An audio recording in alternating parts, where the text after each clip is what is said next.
பேர் தெரியாது, நிறைய என்னோட நெருக்கமாக பயணிக்கல, ரொம்ப க்ளோஸ் கிடையாது. இங்கே இருக்கிறவங்க நிறைய பேர் ரிப்பீட்டடாக வர்றீங்க. ஆனால் உங்களுடைய உணர்வுகளும் உங்களுடைய அலைவரிசை மட்டும்தான் எனக்கு தெரியும். நீங்கள் என்னை ரொம்ப ஃபாலோ பண்ணுறீங்களான்னு கூட எனக்கு தெரியாது. நிறைய பேர் நினச்சிக்கலாம் நம்மளுக்கு தெரியும் அப்படின்னு. நல்ல இதோடைய ரகசியம் இருக்குன்னு நான் சொல்கிறேன். உங்களுடைய அலைவரிசை, உங்களுடைய காற்று மட்டும்தான் எனக்கு தெரியும். உங்களை ரிலேட்டடாக உங்கள் உடலையோ உங்களையோ நான் முழுசாக இவங்க நம்மளை ஃபாலோ பண்ணுறாங்க அப்படிங்கிற மாதிரிலாம் எனக்கு தெரியாது. ஆனால் நிறைய பேர் இந்த வெட்டவெளிக்கு நிறைய இடங்களில் அவங்களுடைய பணி பெரிய பணியாக இருந்திருக்கு. பெரிய உதவியாக மக்களுக்கு அவங்க உதவி செஞ்சுருக்கிறாங்க. எத்தனையோ பேர் வெளிநாடுகளில் அதிகமாக நான் சொன்ன மாதிரி இலங்கை வாழும் தமிழர்களாக குடிபெயர்ந்து இருக்கிறவங்க உலகம் முழுக்க இருக்கிறாங்க. கனடாவில், அமெரிக்காவில் இருக்கிறாங்க, ஆஸ்திரேலியாவில் இருக்கிறாங்க, ஜெர்மனில் இருக்கிறாங்க, எல்லா நாடுகள்லையும் இருக்கிறாங்க. அவங்க எல்லா பேருமே பெரும் பணியை இந்த வெட்டவெளி இருப்பிடத்துக்கு அந்த முன்ஜென்ம தொடர்புக்குனால பெரும் பணியை அவங்க செஞ்சுருக்கிறாங்க. அந்த மாதிரி நம் நாட்டை சார்ந்து வெளிநாட்டில் இருக்கிற நிறைய நண்பர்களும் அதுக்கான செஞ்சுருக்கிறாங்க. ரொம்ப கம்மியான நபர்கள் தான் என்னை வெளிநாட்டில் ஃபாலோ பண்ணுறாங்க. நீங்கள் நினைக்கிற மாதிரி ரொம்ப 10,000 பேர் 20,000 பேர் இல்லை, ரொம்ப கம்மியான பேர் தான் நம்மளை வெளிநாட்டில் ஃபாலோ பண்ணுறாங்க. ஆனால் வெளிநாட்டில் ஃபாலோ பண்ணுறவங்க அத்தனை பேருமே 1,00,000 பேர் செய்ய வேண்டிய பணியை 10 பேர் செய்கிறாங்க. அவ்வளோதான் விஷயம். 1,00,000 பேர் என்னை ஃபாலோ பண்ணால் ஒரு வேலை நடக்கும்ல, அந்த வேலை வெறும் 10 பேர் அந்த 1,00,000 பேர் செய்ய வேண்டிய பணியை செய்கிறாங்க அப்படிங்கிறது பெரிய விஷயம். அப்புறம் உள்நாட்டில் இருக்கிற நிறைய தமிழ்நாட்டில் நம்ம பிற மாவட்டங்களில் இருக்கிறவங்களுடைய பணி மாதம் நம்மளுடைய அன்னதானத்துக்கான தேவையான விஷயத்த அவங்களே முன்னிருந்து நிறைய பேர் அரசாங்க உயர் பதவியில் இருக்கிறாங்க, உயர் வடிவத்தில் இருக்கிறாங்க. எத்தனையோ இடங்கள்ல அவங்க தன்னை அர்ப்பணித்து ஒரு பெரிய பணியை செய்கிறாங்க. இது ஒரு பெரிய மக்கள் பணி, மக்களுடைய ஒரு இயல்பாக இருந்து தன்னுடைய பணியை அவங்க செய்யறதுக்கு ஒரு பெரிய செயல் சொல்கிறாங்க. இந்த பிரபஞ்சத்தில் என்னன்னா, ஒரு சக மனிதர் நம்ம வீட்டில் இருக்கிற விழாவில் ஒரு நன்றி உரை வச்சிருப்போம், இல்லை கட்சியுடைய இல்லை பெரிய பெரிய பொது நிகழ்ச்சிகளில் நன்றி உரை வாழ்த்துரை வச்சிருப்போம். இந்த மாதிரி பிரபஞ்சம் நடத்துகிற நிகழ்ச்சிகளை நன்றி உரை வாழ்த்துரை எல்லாம் பண்ண முடியாது. நானும் நன்றி சொன்னால் எனக்கு ரொம்ப ஒரு கடினமான சூழல் உருவாகும். ஏன்னா ஒரு இயற்கையாக ஒருத்தர் உருவானவர் நன்றி யாருக்கும் சொல்லக்கூடாது, நன்றி எல்லாம் கிடையாது. அதனால முதல் வார்த்தை நீங்களே ஒரு அழகான வார்த்தையை கற்றுக்கங்க. என்ன நல்லா இருக்கீங்களா அப்படின்னு கேட்கறத தவிர்த்துக்கிட்டீங்கன்னா நீங்க நல்லா இருப்பீங்கன்னு அர்த்தம். என்ன நலம் விசாரிக்க கூடாது, முதல் கண்டிஷன். 2வது கண்டிஷன், நீங்க என்ன நல்லா இருக்கீங்களா அப்படின்னு கேட்கக்கூடாது. நான் நல்லா இல்லைன்னா எனக்கு நீங்க லைஃப் கொடுப்பீங்களா? அடுத்த கேள்வி நான் உங்கள்கிட்ட கேட்பேன், யாரெல்லாம் என்ன நல்லா இருக்கீங்கன்னு கேட்குறீங்களோ, நான் நல்லா இல்லை எனக்கு வாழ்க்கை கொடுப்பீங்களா? என்னுடைய தியானத்துக்கு ஒரு பாதை காட்டுவீங்களா? அடுத்த வார்த்தை கேட்குறேன், எனக்கு ஒரு வெளிச்சம் காட்டுவீங்களா? அடுத்த வார்த்தை கேட்குறேன், நான் உயர்ந்த குருவாக நினைக்கக்கூடிய என் குருவை காட்டி கொடுப்பீங்களா? இப்போ எதுவுமே உங்களால் செய்ய முடியாது. அப்புறம் எதற்காக உங்கள் வீட்டில் இருக்கிறவங்க மாதிரி என்ன நல்லா இருக்கிறீங்களா அப்படின்னு கேட்குறீங்க? அதை தவிருங்க. ஏன்னா என்ன மாதிரி ஒருவரை அந்த மாதிரி நல்லா இருக்கீங்களா அப்படின்லாம் கேட்குற வார்த்தை சரியா இருக்காது. அதோடைய மீனிங் உங்களுக்கு புரியாது. உங்களுடைய அன்பு, உங்களுடைய பாசம், உங்களுடைய மரியாதை மதிக்கப்படும் தான். ஆனா ஒரு உயர்ந்த செயல் வடிவத்தில் இருக்கிறவங்களை போய் நல்லா இருக்கீங்களாலாம் கேட்கக்கூடாது. ஏன்னா அதுல 1000 அர்த்தங்கள் அடங்கி இருக்கு, புரியுதுங்களா? 1000 சூட்சமங்கள் இருக்கு. இந்த ஒரு வார்த்தையை நீங்க கண்டுபிடிச்சிட்டாவே நீங்க வாழ்க்கையில ஜெயிச்சிருவீங்கன்னு அதை பார்த்துக்கணும். அப்போ உள்நாட்டில் இருக்கிற எத்தனையோ மாணவர்கள் நிறைய பணிகள் செஞ்சிருக்கிறாங்க. இந்த திருநெல்வேலியில நம்ம அந்த சேர்மன் துறைன்னு தம்பி வந்திருக்கிறான். அவன் ஆரம்பத்தில் திருவண்ணாமலையில் முதல் முறையாக நான் தியானத்தை தொடங்கும் போது ரொம்ப சாதாரணமாக தியானத்தை நான் தொடங்கி பயணம் பண்ணும்போது திருவண்ணாமலையில் ஒரு வகுப்பு நடத்துகிறேன். அடுத்த நாள் தங்கறதுக்கு எனக்கு பணம் இல்லை. அப்போ முதல் மாத சம்பளம் வேலைக்கு போயிருக்கான். அவனுடைய சம்பளத்தில் தான் அங்கே ஒரு ஹோட்டலில் ஒரு அறையில் அவன் அந்த காசை எடுத்து அந்த ரூமை எனக்கு புக் பண்ணுறான். அப்போ அவன் அவங்க தாய் தந்தைக்கு தொடர்பு கொண்டு ஒரு விஷயத்த சொல்லும்போது அவங்க அம்மா அப்பா என்ன சொல்கிறாங்கன்னா, காசு பத்திரன்னா சொல்லு, நான் இன்னும் போட்டு விட்றேங்கிறாங்க. அப்போ இது ஒரு என்ன இப்போ தான் பார்க்குறாங்க. ஒரு சாதாரண ஒரு ஏழை குடும்பத்தில் மாதம் ஒரு 7,000 10,000 12,000 சம்பளம் வாங்குவாங்க. அந்த காசை வீட்டுக்கு அமுச்சு கொடுப்பாங்கன்னு சொல்லுவாங்க. அந்த காசை குருவுக்காக ஏதாவது பண்றேன்னா பத்தலைன்னா சொல்லு, நான் திருப்பி அனுப்புறேங்கிறாங்க. அப்ப அந்த வடிவம் ஒரு பிரபஞ்சத்துல ஒரு பெரிய விஷயம். இப்ப இது இவங்களுக்குள்ள இருந்து இவங்க அன்பு நீதியா செய்யறாங்க அப்படிங்கிறதோட இதுதான் நல்ல தன்மைங்கிறது. இதுதான் ஒரு நல்ல தன்மையை உருவாக்குறது. அப்ப ஓராண்டுகளுக்கு மேல அந்த பையன் நம்மளோட அந்த ஒரு நல்ல சூழல் உருவான போது அவர் நம்மளோட பயணிச்சார். அதுக்கப்புறம் அந்த சூழல்கள் மாறப்படும் போது, கால சூழல்கள் மாறப்படும் போது அவருக்கு வேற ஒரு பணி கொடுக்க வேண்டியதா, போய் வீட்டை போய் பாரு அப்படின்னு சொல்லி நம்ம அனுப்பிச்சோம். இப்ப இருக்கிற தம்பி, டிரைவர் தம்பி, ஓட்டுற தம்பியோ, நம்ம கூட இருக்கிறவங்களோ யாரும் நீங்க நினைக்கிற மாதிரி நிரந்தரமெல்லாம் இருக்க மாட்டாங்க. எப்ப விடுபட்டு போவாங்கன்னு தெரியாது. அவங்களுக்கு விடுதலைய அவங்களுக்கு இந்த பிரபஞ்சம் கொடுக்கும். அதை எனக்கு உணர்த்தும். போதும்ப்பா, அவங்கள அனுப்பிச்சு விடு, அவங்களுக்கு வேற வேலை போய் பார்க்க வைக்கட்டும், அவங்கள வீட்டுக்கு போக சொல்லு அப்படின்னு சொல்லும்போது நான் அனுப்பிச்சு வைப்பேன். அப்ப என் கூட இருக்கிற நிறைய பேர் நீங்க வருத்தப்பட்டுறாதீங்க, ஃபீல் பண்ணிடாதீங்க. என்னோட நெருக்கமா யாருமே பயணிக்க முடியாது. ஏன்னா ஒரு காற்றோட பயணிக்கணும்னா நீங்களும் காற்றா இருந்தால் தான் பயணிக்க முடியும். உங்க தோழர்களா, நண்பர்களா, உறவா, அண்ணனா, தம்பியா, அப்பாவா, அம்மாவா, எந்த ரூபத்திலையும் என்னை பார்த்தாலும் நீங்க தோத்து போயிருவீங்க. என்னோட பயணிக்கிறது ரொம்ப கடினம், ரொம்ப கஷ்டம். காற்றா இருந்தா என்னோட பயணிக்கலாம், சூட்சமமா இருந்தா என்னோட பயணிக்கலாம். என்னுடைய நிஜம், என்னுடைய உண்மைத்தன்மை காற்றோட காற்றாக செயல் வடிவமா இருந்தா மட்டும்தான் என்னோட பயணிக்க முடியும். மற்றபடி ஒரு காலகட்டம், ஒரு ஸ்டேஜ் இருக்கு. அந்த ஸ்டேஜ் இப்படிதான் நீங்க என்னோட பயணிக்க முடியும். அதனால யாரும் நிரந்தரமா என்னோட பயணிக்கவோ என்னோட இருக்கவோ அதுக்கான வாய்ப்புகள் ரொம்ப குறைவு, ரொம்ப ரொம்ப குறைவு. அப்ப எல்லாரும் உணர்ந்து கொள்ளணும். என்னன்னா பாலிடிக்ஸ் மாதிரி ஒரு அப்பா இருப்பாரு, அவர் மாவட்ட செயலாளர் இருப்பாரு. அவர் செத்து போனதுக்கு அப்புறம் அவங்க பையன் மாவட்ட செயலாளர் வந்துருவாரு. அந்த மாதிரி எல்லாம் எங்கிட்ட எல்லாம் பணி செய்ய முடியாது. இந்த மாதிரி எல்லாம் பணியெல்லாம் ஆற்ற முடியாது. அந்த கால சுழற்சியும் முன்ஜென்ம தொடர்புகள்ல என்னோட ஒருத்தவங்க இருக்கலாம். அது அந்த கால சுழற்சி, அந்த அலைவரிசை தீர்ந்ததுன்னா அவங்கள வெளியில அனுப்ப வேண்டிய ஒரு சூழல் உருவாயிடும். அப்புறம் அவங்க வெளியில போயிடுவாங்க. அந்த கால சுழற்சியில யார் உள்ள வர்றாங்களோ அவங்க என்னோட இருப்பாங்க. அப்ப இதுக்குள்ள எனக்குள்ள அன்போ எனக்குள்ள கருணையோ யாரோ காட்டுறதுனால கிடையாது. அதையும் நீங்க அவசியம் புரிஞ்சுக்கணும். நான் ஒவ்வொரு ஸ்டேட்மெண்டா உங்ககிட்ட பேசணும் அப்படின்னு நான் நினைக்கிறேன். தயவு செய்து எனக்காக நீங்க ஒரு பெரிய உதவி என்ன செய்யணும் அப்படின்னா, உங்க செல்போனை தயவு கூர்ந்து நீங்க சைலண்ட்ல போடணும். ஒண்ணு. ரெண்டாவது, அடக்க உடக்கமாக உங்க கை காலை நீட்டாம, நீங்க அங்கிட்டு இங்கிட்டு நகராம, அங்கிட்டு இங்கிட்டு எழுந்திரிச்சு போகாம, இந்த குட்டி போட்ட பூனை மாதிரி சுத்தாம, 1 மணி நேரம் தான் என்ன மாதிரி ஆளை பார்க்கும்போது ரொம்ப பின்ட்ரஸ்ட் ஸ்டைலண்டா நான் சொல்ல கருத்தை நீங்க கேட்கும்போது, கருத்து மட்டும் இல்ல, இதுல இருந்து உயிர் துளி வரும். இந்த குட்டி போட்ட பூனை என்ன பண்ணுன்னா, அதுக்கு ஒரு பிரெயின்ல ஒரு சின்னதா ஒரு அலைவரிசை மாறிடும். அப்ப என்ன பண்ணுன்னா, அது ஒரு இடத்துல இருக்காது. இங்கிட்டேருந்து அங்கிட்டு போவோம், அங்கிட்டேருந்து அங்கிட்டு போவோம்.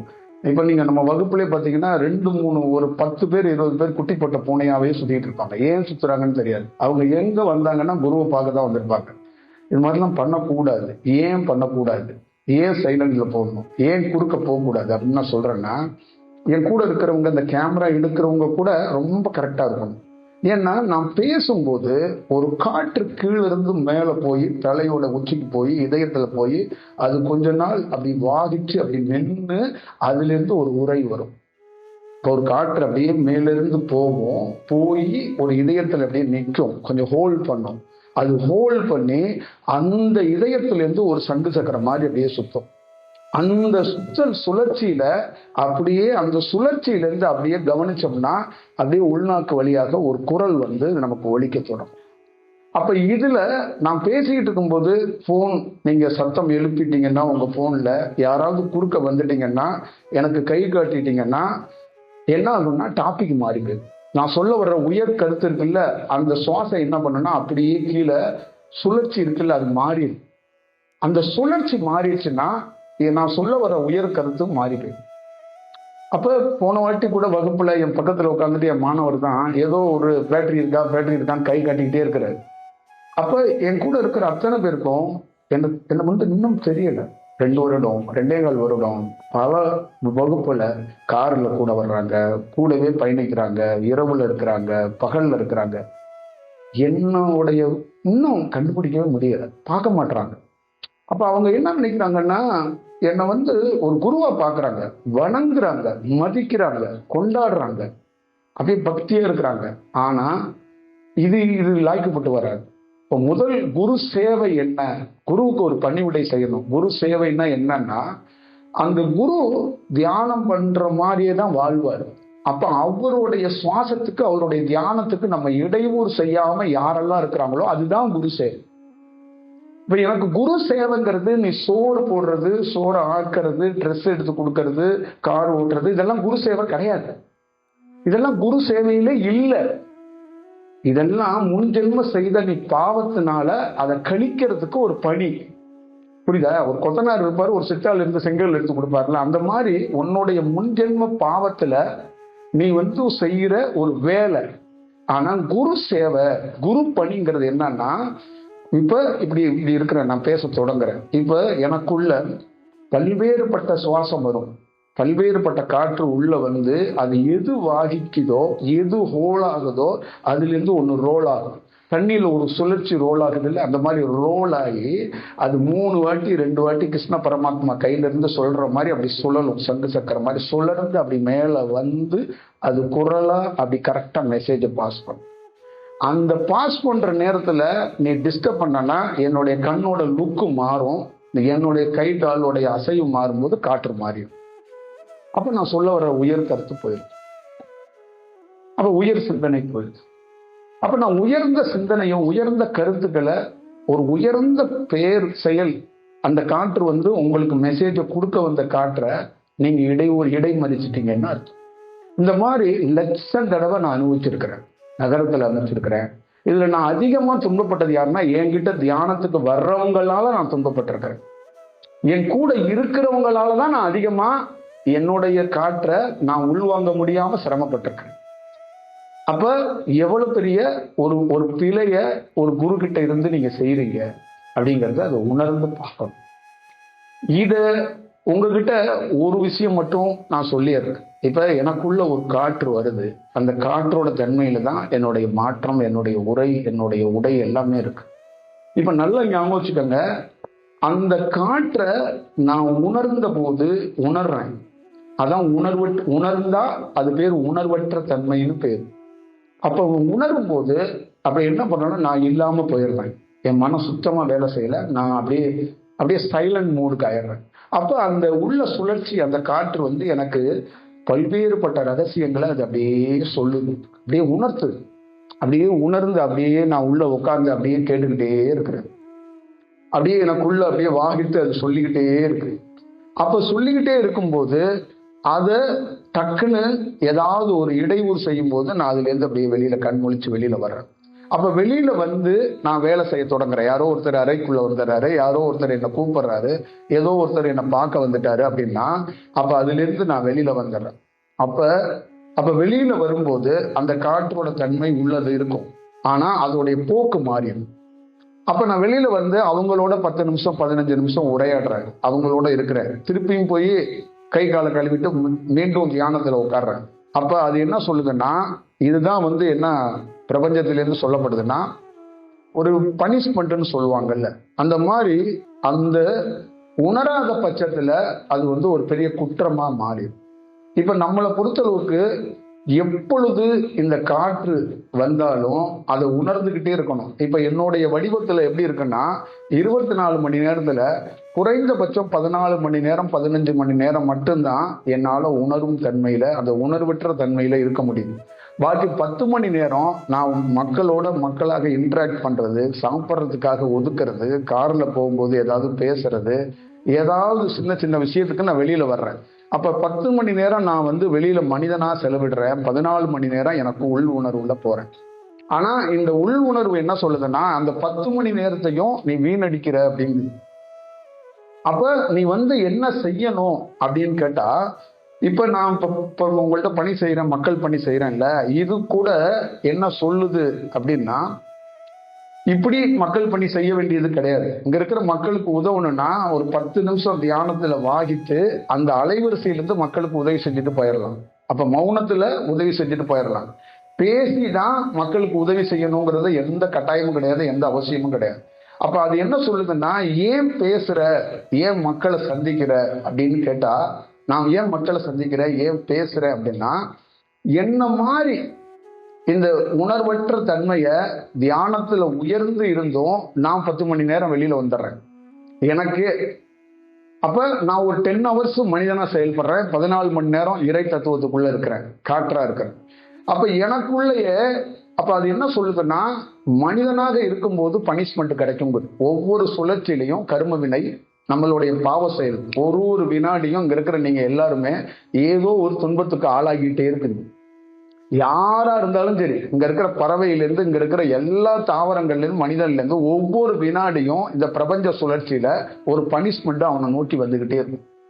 அப்ப அந்த உணர்ந்து அந்த உள் உணர்வுல போகும்போது அந்த பனிஷ்மெண்ட, அந்த செயலை அவன் காற்றால அதை மாற்றி அமைக்கப்படுது. அப்ப அந்த உள் உணர்வுகள்ல என்ன பண்ணுதுன்னா, அவனுடைய தலையெழுத்தை அவனே மாத்தி எழுதுறான். அப்ப நிறைய இடங்கள்ல என்னுடைய குற்றங்களை, என்னுடைய தவறுகளை, என்னுடைய பிழைகளை, என்னுடைய கர்ம வினைய, என்னுடைய பெரும் கஷ்டத்தை இந்த உள் உணர்வால நான் அதை சரி செஞ்சுக்கிட்டே இருக்கிறேன். அப்ப இதே மாதிரி இந்த ஒரு சரி செய்கிற செயல் உனக்கு மட்டும் கிடையாது, பிற மனிதர்கள் ஆப்போசிட்ல இருக்கிறவங்க, உலகத்துல இருக்கிற எல்லா செயலையும் அதை நீ சரி செய்யறதுக்கு வாய்ப்பு இருக்கும். இப்ப இந்த மரபணுக்கள் மாறப்பட்டதுனாலதான் நீங்க யாருன்னு தெரியாம உங்க பூர்வீகத்தை தொலைச்சிட்டு இங்க உட்கார்ந்துருக்கீங்க. உங்க பூர்வீகத்தை தொலைச்சிட்டு நீங்க கவர்மெண்ட் ஆபீஸ்ல வேலை செய்யலாம், ரோட்ல இருக்கலாம், பெரிய பெரிய பெரிய பெரிய வடிவத்துல நீங்க வேலை செய்யலாம், எல்லாம் பண்ணலாம். ஆனா ஒரிஜினல் உங்க மரபணுக்கள் படி நீங்க இல்ல அப்படிங்கிறத நீங்க பார்த்துக்கணும். அப்போ இந்த ஒரிஜினல் மரபணுக்கள் ஒரு குருவுக்கு எப்படி கிடைக்குது அப்படின்னா, அவருடைய தியானம் பண்ணும்போது அந்த சுவாசம் வர்றத, அந்த உள் உணர்வை உணர உணர உணர அவருடைய உயிர் துளி இருக்குல்ல, அந்த மரபணுக்கள், அந்த விதை இருக்குல்ல, அது என்ன பண்ணுதுன்னா மாற்றம் அடைஞ்சு தான் யாரு, எங்க இருந்து வந்தோம், என்னத்துக்காக இந்த பிறப்படுத்த இடம், அது ரூட்டு, அது கடந்து வந்த பாதைகள், எத்தனை பிறப்புகள்ல கடந்து வந்துச்சோ அது எல்லாத்தையுமே அந்த மரபணுக்கள் நமக்கு காட்டி கொடுக்கும். அப்ப ஒரு தியானம் பண்ற ஒவ்வொருத்தருக்குள்ளேயும் தன்னுடைய மரபணுக்கள் மாற போகும்போது, தன்னுடைய விதை சுத்திகரிக்க போகுது, தன்னுடைய உயிர் துளி நல்ல தெளிவாக மாறும்போது அவன் தன்னை யாருன்னு தெரிஞ்சுக்கிறான். இதுதான் தன்னை உணர்தல், தன்னை யாருன்னு தெரிஞ்சுக்கிறது. தன்னை யாருன்னு தெரிஞ்சுக்கிறது கடவுளை தெரிஞ்சுக்கிறது கிடையாது. முதல்ல தான் யாரு, தான் எதற்காக இந்த பிறவிகளை எடுத்தோம் அப்படிங்கிறது. இப்ப நீங்க நல்லா பாருங்க, உங்கள்கிட்ட இருக்கிற குழந்தைகள், எந்த குழந்தையும் நீங்க பெற்ற குழந்தை உங்களுக்கு கிடையாது, உங்களுக்கு கிடையாது. நீங்க எல்லா பேரும் நினைச்சுக்கிறீங்க உங்க குழந்தைன்னு. உங்க குழந்தை கிடையாது. உதாரணத்துக்கு சொல்றேன், இந்த தமிழ்நாட்டோடைய இருக்கிறார், அவருடைய பையன் இருக்கிறார். இப்ப இவருடைய ஜாதகமும் அவருடைய ஜாதகமும் வெவ்வேறு ஜாதகம். அப்ப அவருடைய மரபணுக்கள், இவருடைய மரபணுக்கள் ரெண்டும் வெவ்வேறு திசையில இருக்கு. இப்ப இந்த பையனுடைய மரபணுக்கள்ல இந்த பையன் போன ஜென்மத்துல சேகரித்து வச்சிருந்த நல்ல புண்ணிய காரியத்தினால ஒரு ராஜா மாதிரி சுபபோக வாழ்க்கையை அனுபவிக்கணும். யாரு? தமிழ்நாட்டுடைய பையன் சுபபோகத்தை அனுபவிக்கணும். அப்ப இந்த குலத்துல, இந்த வீட்டுல பிறக்கிறதுக்கு ஒரு வாய்ப்பை அந்த மரபணுக்களுக்கு அது ஏற்படுத்தி கொடுக்குது. அப்ப அந்த மரபணுக்கள் இந்த வீட்டுல பிறக்கிறதுக்கான வாய்ப்பை உருவாகும் போது இயற்கையாகவே அந்த குழந்தைக்கு ஆடம்பரமான கல்வி, ஆடம்பரமான கார்கள், ஆடம்பரமான உணவுகள், ஆடம்பரமான எல்லா செயலும், அதிகாரம் முதற்கொண்டு எல்லாம் வந்துடுது. அப்ப அந்த செயல் வடிவம் எல்லாமே அதுக்கு ஈஸியா கிடைச்சிருது. ஆனா நீங்க தன்னுடைய மகனுக்காக நம்ம செய்யறோம் அப்படின்னு நீங்க நினைக்கிறீங்க, அப்படி இல்லை. அதே ஒரு வீட்லையும் நிறைய குழந்தைங்க கஷ்டப்படுறாங்க, சாப்பாட்டுக்கு கஷ்டப்படுறாங்க, கல்விக்கு கஷ்டப்படுறாங்க. தாய் இருக்கிறா, தந்தை இருக்கிறா, யாரோ ஒரு என்ஜிஓ நிறுவனம் அந்த குழந்தைய படிக்க வைக்கிற ட்ரை பண்றாங்க. இல்ல எத்தனையோ பேர் வெவ்வேறு ஆட்கள் நண்பர்களா இருக்கிறவங்க அந்த குழந்தைய படிக்க வைக்க ட்ரை பண்றாங்க. ஏன் தாயால செய்ய முடியல, ஏன் தகப்பனால செய்ய முடியலன்னா, இந்த மரபணுக்கள் பிறந்திருக்குல்ல குழந்தை, இது கல்வியை கூட பெற முடியாம ரோட்ல பிச்சை எடுக்கணும், இது போராடணும் அப்படிங்கிறது அந்த மரபணுக்களோட தலையெழுத்து. அப்ப ஒவ்வொரு தனிநபரும் படிச்ச உயர்ந்த பொறுப்புல இருக்கிற அரசுகள்ல இருக்கிற உயர்ந்த அதிகாரிகள் முதற்கொண்டும், கீழே ரோட்ல இருக்கிற முதற்கொண்டும் நீங்க தெரிஞ்சுக்க வேண்டியது, நல்லா படிச்சுட்டோம், சம்பளம் வாங்குறோம், நல்லா சாப்பிட்றோம், வாழ்க்கை ஓகே ஜம்முன்னு நடக்கிறோம் அப்படிங்கிறத தாண்டி உன் மரபணுக்கள்ல சரியான வழிமுறைகள் இல்லை. படிப்புனால, செல்வத்தினால, அதிகாரத்தினால உன் உயிர் துளியோ உன் மரபணுக்களோ நல்ல தன்மையில இருக்குன்னு நீ நினைச்சுக்கிட்டனா உன்னோட ரொம்ப மறக்கக்கூடிய ஆள் வேற யாரும் இல்லைன்னு தான் நம்ம சொல்ல முடியும். ஏன்னா இந்த மரபணுக்கள் எப்பெல்லாம் ஒரு மனிதனுக்குள்ள விழித்து அது ஒரு நல்ல பிரகாசத்தை ஏற்படுத்துதோ, தன்னை யாருன்னு ஒரு தெரிஞ்சுக்கணும். ஒரு மிளகோ ஒரு ஜீரகமோ ஒரு செடி தான் யாருன்னு தெரியுமா? அதுதான் ரொம்ப முக்கியம். நீங்கள்கிட்ட தான் யார், அதான் திருவண்ணாமலையில் ஒட்டு கேட்டார்ல, நீ யாருப்பா அப்படின்னு கேட்டார்ல, அது மாதிரி உங்க உயிர் யாருன்னு உங்க யாருக்காவது தெரியுமா? நீங்க உங்க பேரை சொல்லுவீங்க, உங்க படிப்பை சொல்லுவீங்க, உங்க ஊரை சொல்லுவீங்க, உங்க வம்சாவளியை சொல்லுவீங்க, உங்க குலத்தை சொல்லுவீங்க, உங்க குரு பரம்பரையை சொல்லுவீங்க. ஆனா உங்க உயிர் எந்த மரபணுக்கள்ல இருந்து எந்த வழியிலிருந்து வந்துச்சு அப்படின்னு சொல்ல முடியுமா? அப்ப உங்க மரபணுக்கள் மாற்றம் அடைஞ்சிருக்கு. அப்ப மாற்றம் அடைஞ்சிருக்குன்னா மரபணுக்கள் எப்படி மாறுது அப்படின்னு கேட்டா, அது பொலிவை இழக்கும் போது மாறுதுங்கிறாங்க. இப்ப நீங்க இந்த ஹைபிரிட் அப்படிங்கிறாங்கல்ல, ஹைபிரிட் பழத்துல கிடையாது, நீங்களே ஹைபிரிட் விதை தான் நான் சொல்லியிருக்கிறேன். இங்க இருக்கிற ஒவ்வொரு ஆணும் ஒவ்வொரு பெண்ணுமே ஹைபிரிட் தான். ஏன்னா நீங்க என்னைக்கு ஒரிஜினலை தெரிஞ்சுக்கிறீங்களோ அப்பதான் சுத்தமான விதைன்னு அர்த்தம். அப்ப உங்க விதை உங்களையே யாருன்னு தெரியலன்னா நீங்க ஹைபிரிட் தானே.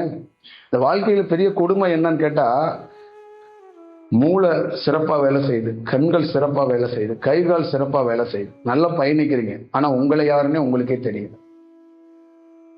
இது எவ்வளவு பெரிய கொடுமை.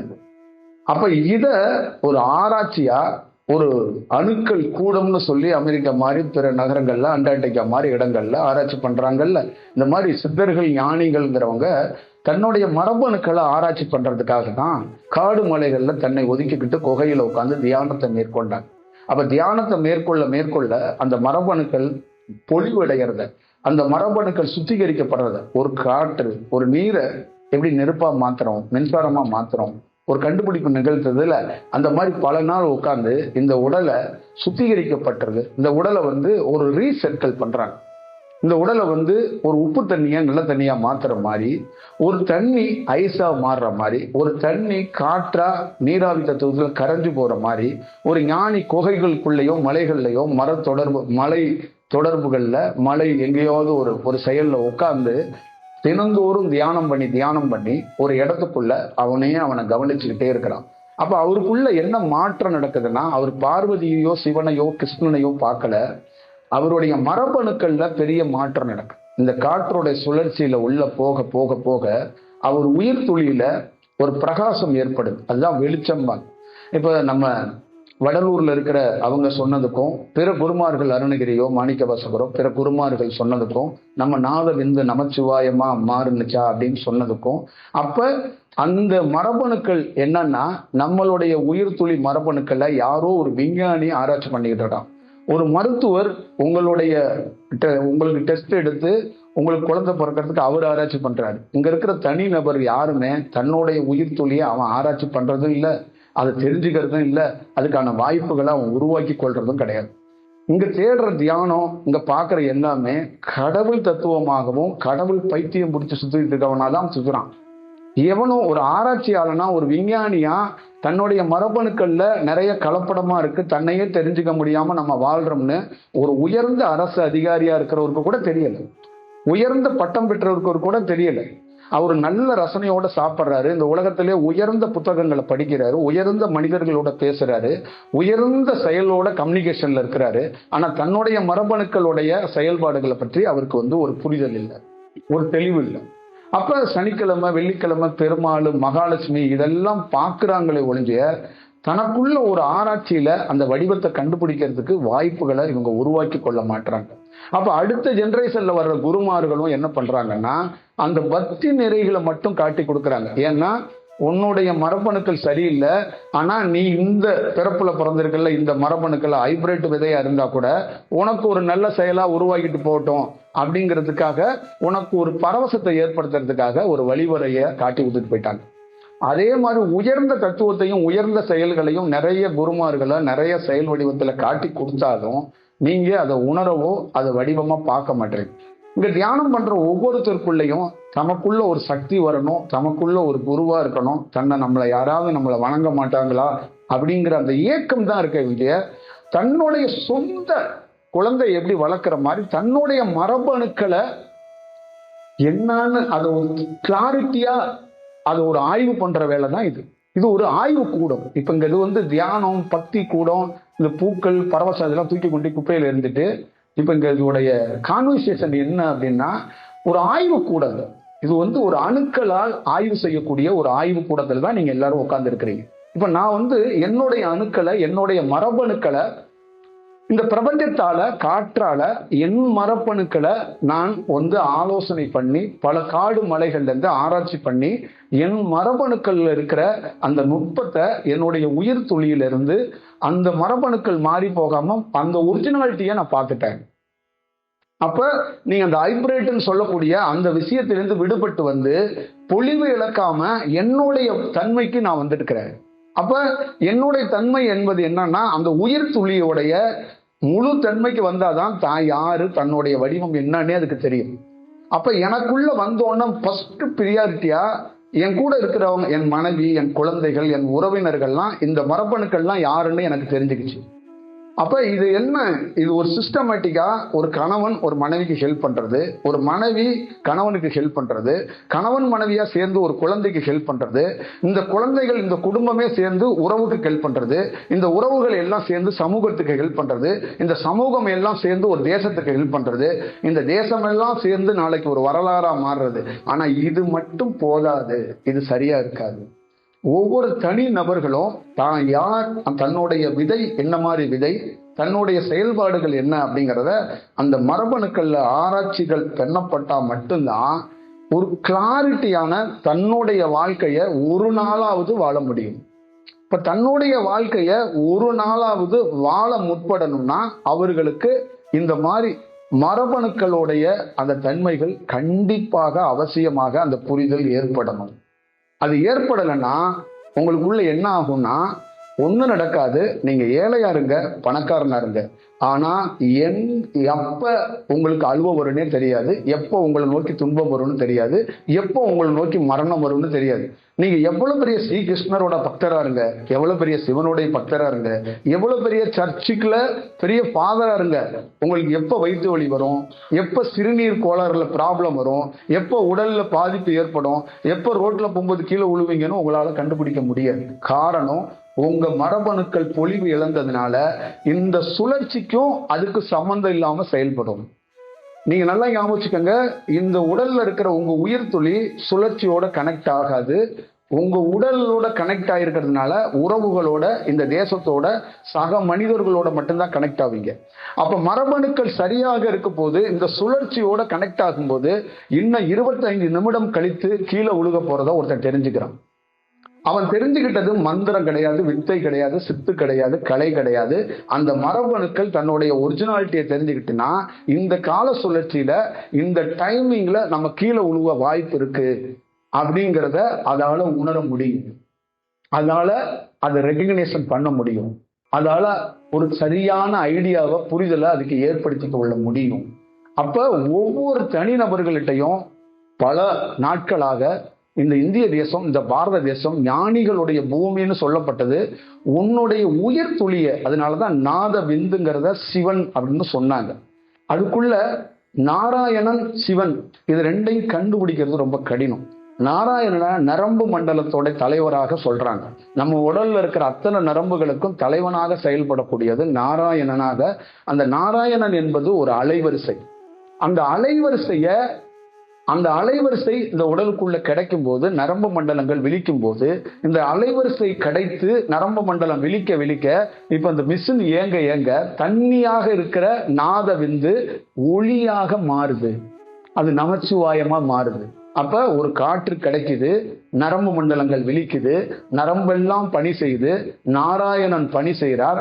நாராயணன் பணி செஞ்சோன்னா நாராயணன் யாரை எழுப்புறாரு, யாரை உசுப்புறாரு, யாரை உருவாக்குறாருன்னா நமச்சிவாயத்தை உருவாக்குறாரு. அந்த நமச்சிவாயம் அப்படிங்கிறது என்ன அப்படின்னா இந்த வாழ்க்கையிலிருந்து விடுபடுறது. புள்ள பெற்றுக்கிறதுக்காக மட்டும் நாதவித்தை கொடுத்தாங்களா, இல்லை உணர்ச்சி வசப்பட்டு மனைவி கணவனோட இந்த நம்ம சுகபோகத்துக்காக இந்த விஷயத்த கொடுத்தாங்களாங்கிறத ஒவ்வொரு தனி நபரும் தெரிஞ்சுக்கிறதுக்கான ஒரு வாய்ப்புகளை அந்த நமச்சிவாயமும் நாராயணனும் ஏற்படுத்தி கொடுக்குறாங்க. அப்ப நாராயணன் என்ன சொல்றாருன்னா, வாழ்க்கையில நீ குழந்தை பெற்றுக்கிற ஓகே, உன் மனைவியோட இருக்கிற ஓகே, அதுக்குள்ள ஒரு சுகம் இருக்கு ஓகே, அதுக்குள்ள ஒரு காமம் இருக்கு ஓகே, அதுக்குள்ள ஒரு மேல் நோக்கி விஷயம் இருக்கு ஓகே, இதுல இருந்து எப்ப விடுபடுவ? இங்க இருக்கிற ஒரு ஆணோ ஒரு பெண்ணோ காமத்தை நிறுத்தியதாக சரித்திரம் கிடையாது. வயசாகி போய் விட்டுட்டாங்க, உடல் ஒத்துழைக்கலன்னு ஒதுங்கிக்கிட்டாங்க. புள்ள பெருசா வளர்ந்துட்டான், உடல் ஒத்துழைக்கல, தாம்பத்தியத்தை தள்ளி போட்டுருவோம், தாம்பத்தியம் வேண்டாம், அப்படிதான் வெளியில வந்திருக்காங்களே வந்து யாருமே தாம்பத்தியத்தை நிறுத்தினதா சரித்திரம் கிடையாது. அப்ப தாம்பத்தியம் தானாக நிறுத்தப்படணும், அந்த தாம்பத்தியம்னா என்னன்னு தெரிஞ்சுக்கணும் அப்படிங்கிறது தான் ரொம்ப முக்கியமான இந்த தியான வடிவத்துல ஒரு ஆராய்ச்சியில இது ஒரு பெரிய வடிவமா இருக்கு. அப்ப அந்த நாராயணங்கிற நரம்பு மண்டலம் விழிக்க பெரிய மாற்றம் ஏற்பட்டு அது நமச்சிவாயமாக அந்த ஒளியாக மாறும்போது அந்த மரபணுக்கள் என்ன ஆகும்னா, உன்னுடைய உயிர் துளிகள் எல்லாமே பிரகாசிக்க தொடங்குது. அப்போ உன்னுடைய உயிர் துளிகள் எல்லாமே ஒரு பெரிய வடிவத்துக்கு மாறுது அப்படிங்கிறது தான் இதோடைய உண்மை தத்துவம். அப்ப நீ என்ன பண்றன்னா, உன்னுடைய வீட்டுல தாம்பத்தியத்திலிருந்து நீயாகவே விடுபட்டு வந்துடுற. அப்ப ஒரு ஆணுக்கும் ஒரு பெண்ணுக்கும் இங்க எல்லா சுகபோகத்தையும் நீ அனுபவிக்கலாம், அனுபவிச்சுட்டு நீ விடுபடணும். இங்க யாருக்குமே மரணத்திலிருந்து விடுபடவும் தெரியல, சுகபோகத்திலிருந்து விடுபடவும் தெரியல, ஒரு குரு கிட்ட இருந்து விடுபடவும் தெரியல, ஒரு கடவுள்கிட்ட இருந்து விடுபடவும் தெரியல. ஆனா விடுபட தெரியாமையே அதுவா விட்டுட்டு போட்டோன்னே உட்கார்ந்துருக்கிறான். இப்ப இயல்பா அதுவா போகணும் அப்படிங்கிறது ஒரு விஷயம். அந்த இயல்பாகவே போறதை தெரிஞ்சுக்கணும்ல, அதுக்கான வாய்ப்பை உருவாக்கணும்ல.